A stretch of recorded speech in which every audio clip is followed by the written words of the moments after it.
Bonjour et bienvenue dans cette nouvelle vidéo où je vais vous présenter brièvement la nouvelle caméra Uniview, la IPC 2K28 SE. Alors derrière le nom à rallonge IPC 2K28 SE-ADF 40 KMC WL-I0, en fait se cache une caméra double capteur, c'est 2 fois 4 millions de pixels, donc 8 millions de pixels, avec des LED blanches. Donc le double capteur, ça vous permet d'avoir une vue à 180 degrés. Vous allez voir, je vais vous loguer sur le menu de la caméra, comme ça vous allez avoir l'image en direct. Voici la caméra installée sur notre parking. Donc on a un capteur à gauche, un capteur à droite. On a une séparation là qui est quasi invisible au milieu de l'écran. Alors cette séparation, elle est paramétrable. Si jamais on a l'impression qu'il y a des défauts à l'image et qu'on veut corriger la séparation entre les deux, on a le petit bouton qui est là qui permet de régler ceci. Donc quand on clique dessus, par défaut elle est réglée sur 10 mètres. Si je le mets sur 2 mètres, hop, vous voyez la séparation sur 15 si jamais je le touchais manuellement. Voilà, donc grâce à ça, on peut faire des petites corrections d'image. Donc je vais le mettre moi dans son réglage par défaut 10 mètres parce qu'il donnait de bons résultats dans mon cas. Parfait. Cette caméra, elle a des intelligences qui sont paramétrables, elle a même des attributs qui sont supérieurs à pas mal d'autres modèles. Je vais vous montrer dans le menu de la caméra.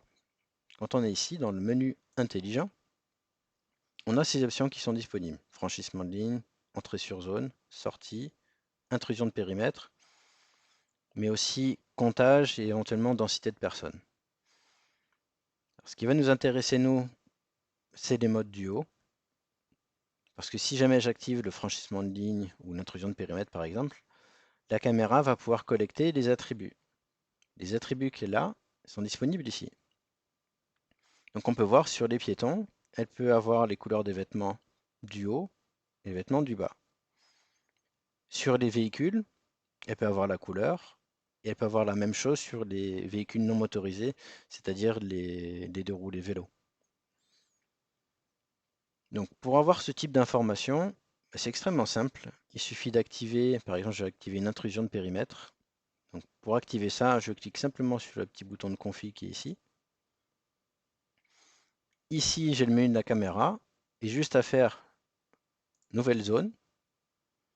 Et soit je déplace les points qui ont été proposés, soit j'en fais des nouveaux, une zone comme ça, tac, à l'écran.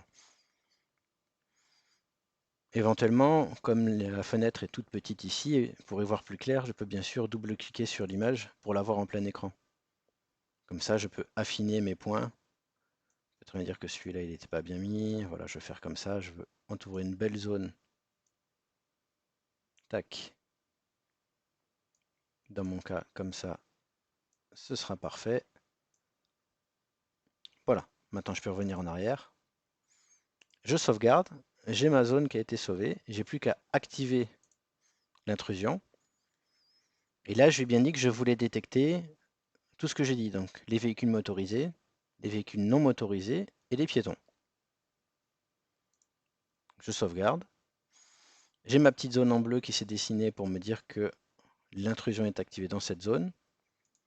Si je retourne dans la vue en direct, d'ailleurs, j'ai ma vue qui apparaît avec la sélection que j'ai faite. Si jamais d'ailleurs ça n'apparaît pas directement à l'écran de votre côté, vous pouvez trouver ce réglage ici, dans le menu Setup de la caméra.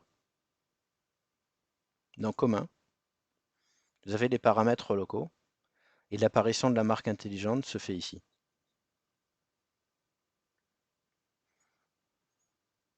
Voilà, une fois que j'ai activé cette option, la caméra est capable d'envoyer n'importe quelle information sur les couleurs.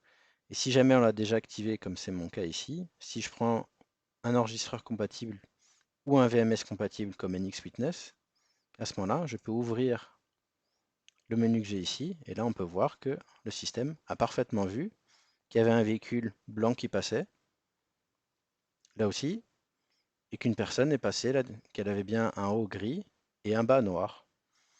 Je n'ai eu absolument aucun paramètre à donner à NX pour qu'il remonte ces infos, parce que c'est la caméra qui a poussé ces données sur le VMS. Elle aurait fait bien sûr la même chose sur un enregistreur Uniview.